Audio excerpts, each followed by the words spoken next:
నమస్తే ఫ్రెండ్స్, మనం ఇప్పుడు కామారెడ్డి నుంచి హైదరాబాద్కు వెళ్ళే నేషనల్ హైవే మీద ఉన్నాము.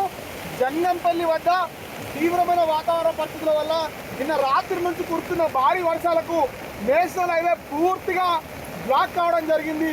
దాదాపు 25 కిలోమీటర్ల మేర వాతావరణ పరిస్థితులు అత్యంత దారుణంగా ఉన్న నేపథ్యంలో మనం చూడొచ్చు, బండ్లు కూడా కొట్టుకుపోయే పరిస్థితి. అత్యంత తీవ్రమైన పరిస్థితులలో కామారెడ్డి డిఎస్పీ గారు కూడా ఘటనా స్థలాన్ని పర్యవేక్షిస్తున్న దృశ్యాన్ని కూడా మనం చూడొచ్చు. జేసీబీతో ఆ నేషనల్ హైవేకి సంబంధించిన సిబ్బంది కూడా అంత క్లియర్ చేస్తున్నారు. దయచేసి కామారెడ్డి హైదరాబాద్ హైవేని అవాయిడ్ చేయాలి. మరీ ముఖ్యంగా చూసుకున్నట్టయితే సిద్దిపేట నుంచి కరీంనగర్ వెళ్తున్న నేషనల్ హైవే కూడా వాతావరణ పరిస్థితులు ఉధృతిగా ఉండడం వల్ల ఆ నేషనల్ హైవేని కూడా అధికారులు క్లోజ్ చేస్తున్నారు అన్నట్టుగా మనకు ప్రాథమికంగా సమాచారం వస్తుంది. ఎప్పుడు కూడా వాతావరణ పరిస్థితులు అత్యంత ఇబ్బందికరంగా ఉన్నందున ఎవరు కూడా ఇక్కడ ట్రావెల్ చేయవద్దని ప్రజలందరినీ కూడా కామారెడ్డి కలెక్టర్ గారు విజ్ఞప్తి చేయడం జరుగుతుంది. ముఖ్యమంత్రి కార్యాలయం నుంచి కూడా ఒక సూచన రావడం జరిగింది.